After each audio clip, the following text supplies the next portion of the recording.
Bonjour à tous, c'est Loserclair qui vous parle donc pour une toute nouvelle présentation vidéo aujourd'hui consacrée à un ensemble de jeux Lego Ninjago Legacy sorti en 2021. Il s'agira de la référence 11736, donc le Boulder Blaster ou en français le Jet Multimissile. Un modèle donc qui va contenir 449 pièces et coûter la somme de 39,99 €.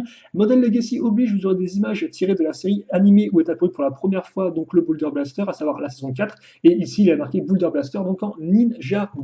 Bien évidemment donc vous aurez un petit mode d'emploi car la construction se fera en 55 minutes à peu près, là encore tout dépend de votre rythme, le tout en 152 étapes, donc comme vous pouvez le voir à travers ces petites pages avec bien sûr à la fin une petite pub et les mécanismes montrés en action ainsi que la liste des pièces.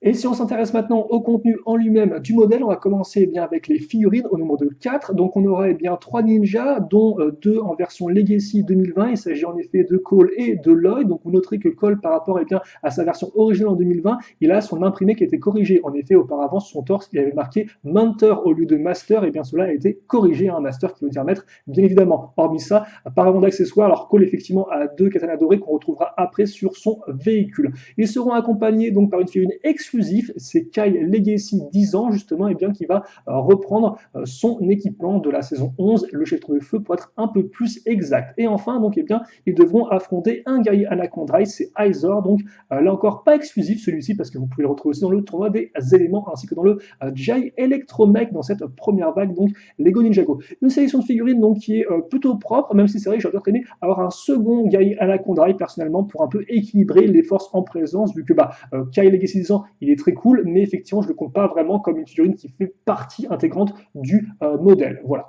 Toutefois, à défaut d'être accompagné par un autre guerrier, Izor aura au moins le droit à une petite structure rien que pour lui. Il s'agit en effet de la prison Anacondrail que voici. Donc une petite prison qui en termes de dimension fera du 8 cm de large par du 5,5 de profondeur par du 10 de hauteur. Donc une prison qui est relativement simple. On retrouve le schéma de couleur des Anacondrails avec ce beige, ce gris foncé et ce pourpre. Et surtout effectivement une prison qui aura un lien avec le véhicule qu'on va voir juste après, car en effet là vous avez une sorte de petite décoration qui est en fait une cible. On va en effet tirer dessus afin de faire tomber la barrière pour libérer le ninja. Donc rapidement, justement, si on met une figurine à côté, voilà un peu à quoi ça ressemble. Et si on la met dedans, hop là, voilà justement notre Cole qui est maintenant enfermé et donc qui devra se faire délivrer. Alors de base c'est plus l'inverse, c'est Lloyd qui est enfermé avec Cole dans son gros véhicule qui doit essayer de le délivrer. Bon là c'est pas très très grave et donc une position qui est assez intéressante je trouve car en effet au lieu de prendre des grosses briques pour faire le mur,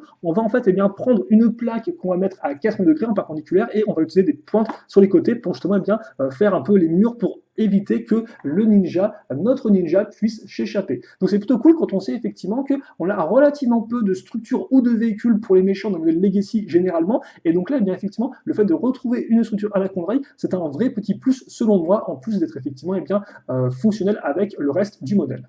Toutefois, la prison Anacondrail a beau être très sympathique, elle ne fait pas vraiment le poids par rapport à la partie principale du modèle qui va être, vous l'aurez compris, le Boulder Blaster en lui-même, donc le Rotojet comme il est appelé dans la série, l'avion de Cole, donc justement en termes de dimension, va faire du 27 cm de long par du 7 cm de large pour l'avant du véhicule et du 25 cm de large d'une aile jusqu'à l'autre, et enfin du 11,5 cm de haut. Donc un véhicule, comme on peut le voir, qui est assez différent des autres avions de Ninja, car en effet, contrairement à ces derniers qui sont relativement effilés façon avion de chasse, là on aura plus à faire un peu de gros avions, un peu bombardiers, beaucoup plus massifs et denses, forcément du fait d'une partie centrale qui sera assez massive, mais aussi forcément des gros canons à l'avant avec le fameux système de barillet avec les 8 lance-missiles sur lesquels on aura l'occasion de revenir. Un modèle donc qui va diviser en 3 parties, vous l'aurez compris, l'arrière avec les ailes, le centre avec le cockpit et enfin donc l'avant avec le canon. En termes de schéma de couleur, on aura principalement du noir au niveau des parties arrière du modèle. Pour l'avant, on aura un peu de gris foncé et de gris clair, surtout qui va ressortir du fait des pièces utilisées pour les 8 lance-missiles. Et surtout, on aura une couleur qui va un peu associer le tout, ce sera le doré qu'on retrouvera aussi bien à l'avant du véhicule qu'à l'arrière, mais là encore, on aura l'occasion d'en reparler juste après. Au niveau des autres couleurs, on retrouve des petites touches de vert sable ainsi que de métal foncé et de orange. Voilà. Là encore, on reparlera de leur répartition tout au long de la présentation. Et justement, si on commence pour cette dernière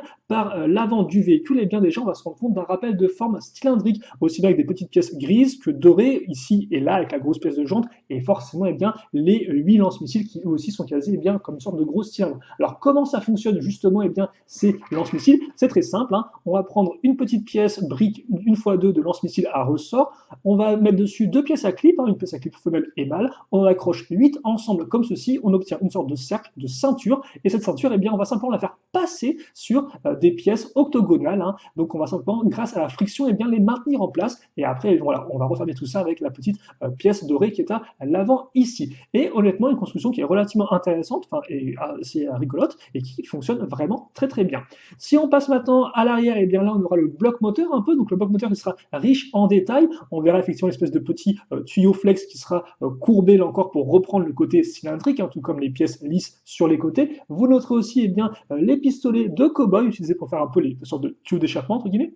C'est assez intéressant, je trouve, tout comme la petite pièce de harpon à l'avant là, qui va, entre guillemets, rendre le modèle encore plus agressif qu'il ne l'est déjà avec son gros canon à l'avant. Vous remarquez aussi l'usage de deux pièces identiques, mais de couleurs différentes, à des niveaux différents, un peu en escalier, hein, la noire et la orange. Ça, c'est quelque chose de plutôt cool qu'on va retrouver un peu après avec les ailes. Aussi, vous remarquez que notre véhicule aura un pied, donc un pied qui est assez intéressant, vu qu'on va l'accrocher avec des pièces à clip à l'envers un peu. C'est un peu particulier, mais c'est plutôt bien fait là encore, et on a une forme là encore qui est pointue et justement qui va rentrer dedans un peu. On a vraiment un côté un peu très rentre dedans, un peu un bourrin comme le reste du véhicule. Voilà. D'ailleurs, vous remarquerez aussi l'usage de pièces avec les petites pales ici, les petites sortes d'escaliers là, de pièces d'armure, et justement ces côtés un peu pièces d'armure qui se succèdent, hein, on l'a aussi ici comme je l'ai précisé auparavant.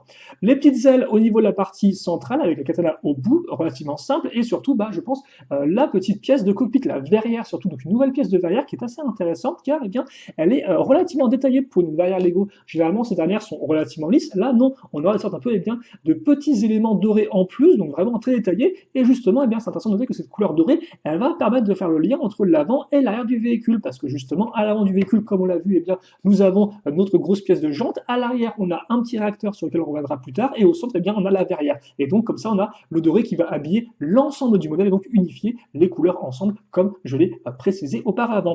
La verrière, donc on peut forcément ouvrir pour accéder au cockpit, un cockpit qui est relativement cosy, je veux dire, bien fait avec le petit siège qui va bien, ainsi qu'un écran de contrôle imprimé. Voilà.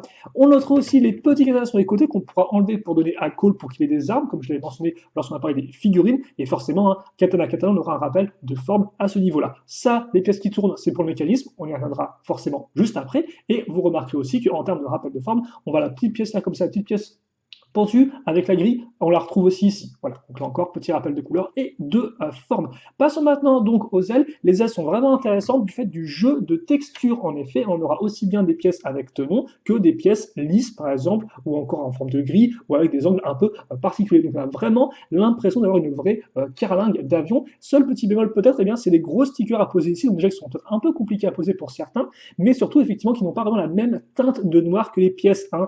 Effectivement, c'est un peu plus clair, contrairement aux pièces, c'est un peu dommage. Vous remarquerez pour les ailes qu'au bout, eh bien, on a à nouveau des grands katanas, donc là encore qui vont eh bien, permettre au modèle de gagner en dynamisme, en aérodynamisme devrais-je dire, et surtout de faire un rappel de forme avec les autres katanas qui étaient ici et qu'on a déjà vu, et donc on a vraiment l'impression un peu que l'avion laisse derrière lui des grandes traînées de fumée, ce qui est plutôt cool, je trouve. Et d'ailleurs, en parlant de rappel de forme, on retrouve la pièce ici à l'arrière, donc comme ça, on a le cockpit qui est bien encasé par les deux mêmes éléments. Et justement, en parlant de plaques qui se succèdent, qu'est-ce qu'on a au niveau du centre des ailes? On a une belle bande orange, donc là encore, une belle répartition de la couleur. Alors certes, la bande orange, on la retrouve aussi sur le centre du véhicule, mais hélas, elle n'est pas alignée par rapport à celle qui est là. Donc c'est un peu dommage, voilà. Mais alors par ça, eh bien, on pourra noter aussi l'aileron. L'aileron ici, avec justement, eh bien, si on regarde de côté le modèle, on se rend compte que la forme en angle qui est là, on la retrouve en bas ici, la diagonale. Donc c'est plutôt cool, et là encore, ça permet de vraiment mettre le modèle comme ça, de l'élancer vers l'avant, avec le gros cylindre. Enfin, le réacteur sur lequel on retrouvera des petits pistolets justement sur les côtés qui rappelleront eh bien, ceux utilisés au niveau des sorties entre guillemets de gaz. Et enfin, vous remarquerez aussi qu'on a une poignée, donc une poignée qui servira aussi entre guillemets de socle, de pied d'appui. Et encore ça, on en reparlera juste après avec les petits mécanismes. Donc au final, vous l'avez compris, c'est tous ces éléments ensemble qui vont eh bien, former une très grande unité et donc faire de ce modèle-là un modèle qui est relativement unique par rapport aux autres avions des Ninja. En maintenant avec les mécanismes du véhicule, donc déjà comme vous avez pu le remarquer, eh bien, le cockpit s'ouvre et se referme, ce qui est complètement incroyable. Bonjour à toi Cole. Vous avez aussi les petites ailettes qui sont sur eh bien, des pivots à cran, donc si vous voulez bien mettre les ailes en hauteur comme ceci, vous pouvez par exemple le faire, il n'y a rien qui vous en empêche, on va les laisser en position normale, et forcément vous avez la petite poignée qui vous permettra eh bien, de tenir votre véhicule pour le faire voler beaucoup plus facilement, ça je ne pense pas que vous ayez besoin de moi pour vous le préciser. Et surtout la poignée eh bien, va permettre d'accéder à la petite molette qu'il y a ici. Donc effectivement, qu'est-ce que c'est que ça et comment ça fonctionne? Eh bien c'est très simple en fait. On a une petite molette qui est reliée entre guillemets à l'intérieur du véhicule, une sorte de grande barre qui va eh bien, traverser tout le long comme ceci. Cette grande barre, on va clipser entre guillemets la partie avant avec ces lance-missiles et maintenant on peut effectivement eh bien, les faire tourner. Sauf que effectivement, il n'y a toujours pas de gâchette entre guillemets de déclencheur. Donc bah, ce déclencheur, c'est quoi? Eh bien, c'est cette pièce-là qui est en dessous effectivement, une pièce de jante de pneu en gris sur laquelle eh bien, les missiles vont venir se percuter et ils vont essayer entre guillemets de le dépasser en se soulevant un peu. Sauf que en se soulevant, qu'est-ce qui se passe? Eh bien, les missiles vont ressortir de leur ressort, hein, vont sortir de leur ressort qui les coince de base et donc ainsi être éjectés comme ceci. Donc ça c'est la version un peu en mode lent, c'est le concept. On tourne, le missile touche, se lève, est éjecté. Voilà, comme ça, très simplement. Et donc après, bah, l'idée c'est que on fait ça d'une seule traite pour lancer les 8 missiles d'un coup, façon eh bien, mitrailleuse. Hein. Donc c'est quand même assez violent. Alors là, on va remettre eh bien, notre petite prison Anaconda justement, hop là. Et donc l'idée c'est qu'on n'a qu'à bouger un peu la molette comme ceci, et logiquement, si je me débrouille bien, voilà, faut viser aussi un peu, on peut tirer comme ceci. Voilà. Et donc, ça tire quand même assez vite, assez loin. Donc, attention, là encore, hein, ne tirez pas sur vos amis, vos petits frères, vos petites sœurs, vos grands sœurs, vos grands frères. Bref, ne tirez sur personne. Ne tirez uniquement que sur la prison du méchant pavot. Voilà, hein, c'est ce que je viens à vous dire. Et donc, là encore, c'est un mécanisme qui est plutôt cool parce qu'au final, on passe presque d'un avion à un pistolet, quoi. Donc, c'est assez cool comme concept. Et là encore, ça fonctionne vraiment très très bien. Donc, je suis sûr que c'est très fun, c'est très fun à utiliser, à employer. Et là encore, ça permet de le différencier un peu des autres véhicules des ninjas.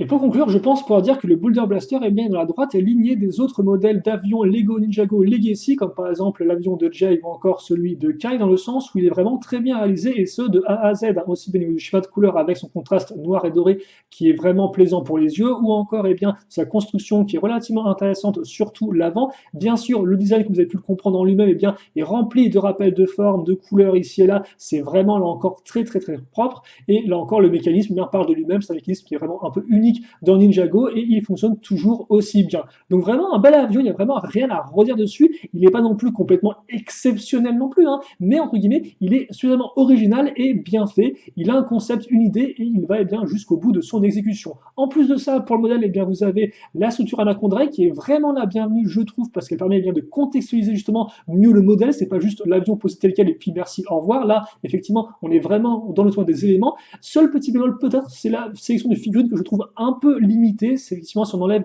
Kyle Legacy 10 ans, eh bien, on se retrouve avec des figurines un poil déjà vues. Alors ça, effectivement, Cole était un peu rare, effectivement, l'an dernier. Là, vous l'avez en plus avec, eh bien, sa version imprimée corrigée qui est exclusive, en fait, un peu à ce set-là, il faut le dire. Donc, ouais, mais c'est vrai, j'aurais entendu un poil plus que ça. Mais honnêtement, à part ça, on a vraiment un modèle qui est très propre et je pense qu'il ne vous décevra pas, hein, vraiment. Il se présente tel qu'il est, il n'y a pas vraiment de surprise, mais il y a plein quand même de petits détails eh bien, à apprécier quand on construit et quand on a fait le construire et qu'on peut eh bien, jouer avec, aussi bien pour le regarder que pour tirer sur tout ce qui bouge, enfin tout ce qui bouge en Lego bien sûr, en plastique, on est d'accord. Bref, nous on va se quitter là-dessus. Si vous, il vous reste des questions ou des commentaires, n'hésitez pas à les poser, j'y répondrai avec grand plaisir comme d'habitude. Pour le reste, on se retrouve très prochainement pour de nouvelles vidéos. En attendant, portez-vous bien, bien évidemment, passez une bonne journée, une bonne soirée, tout ce que vous voulez, et à la prochaine. Salut à tous et à toutes.